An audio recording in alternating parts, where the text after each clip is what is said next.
An Owl Productions film.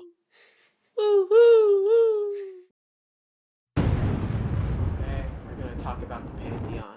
You mean the Parthenon? Oh, he said the Pantheon, not the Parthenon. Don't hit him, don't hit him. Most people actually often confuse the Parthenon with the Pantheon, where the Parthenon is Greek, but the Pantheon is Roman. So, get him up. You didn't have to hit me that hard. You know, just as he said, most people confuse the Parthenon with the Pantheon. I know the Pantheon's Roman. Actually, my friends, the Pantheon is a building in Rome, Italy, commissioned by Marcus Agrippa and built under the reign of Augustus as a temple to the gods. Scarlett, my homeboy, I got a few more facts for you. The Pantheon was rebuilt by my homeboy close to my high Hadrian, 126 AD. Guys, Pantheon is actually the ancient Greek word meaning all gods. Aaron, for your fun fact on the Pantheon, and to build on what we already know, the Pantheon built during Augustus's reign was destroyed by a large fire in 80 AD, and then before your homeboy Hadrian rebuilt it in 126 AD, it was actually destroyed again during the reign of Domitian in 110 AD. Guys actually also brought this expert architect on the Pantheon. Thanks, Aaron. And for those of you that don't know, the structure of the Pantheon consists of a portico, a rotunda, and the interior.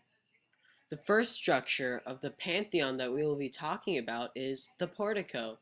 And for those of you that don't know, a portico is a structure consisting of a roof supported by columns at regular intervals, typically attached as a porch to a building. The Pantheon is 8 columns wide by 2 long, with the exception of 3 columns on the outside row. The roof that we can see from the front view of the portico has a very long rectangle and a triangle laying on top of it.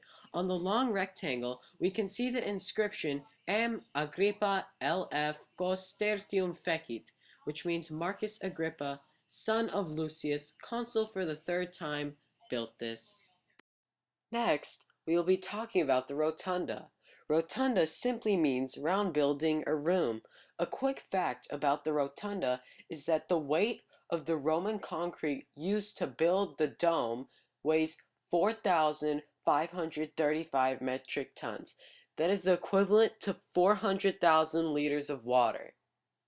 The top of the rotunda wall features a series of relieving arches visible on the outside and built into the brick.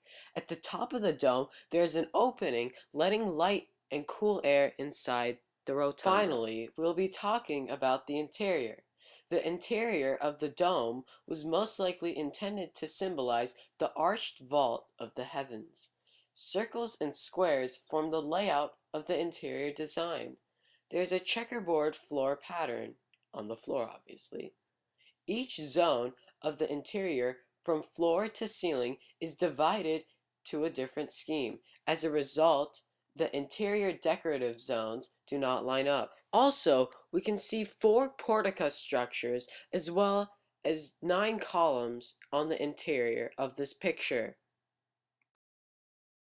Before I leave you guys, I wanted to add that the gray granite used in the Pantheon's columns were quarried in Egypt.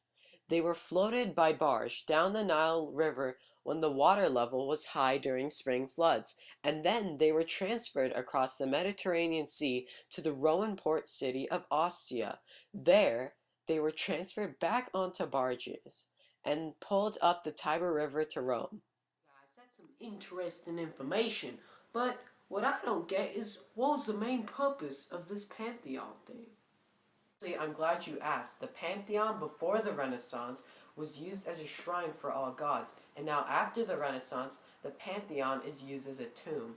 Currently, the Pantheon houses 2 former Italian kings, known as Umberto I and Emmanuel II, and as well as Umberto's wife, Margherita. Ninja Turtles buried there? What the heck? I'm done with you. No violence, no violence, no violence. You know what? You're the one stopping me from popping this fool. You're done. Thank God it was a dream. So proud.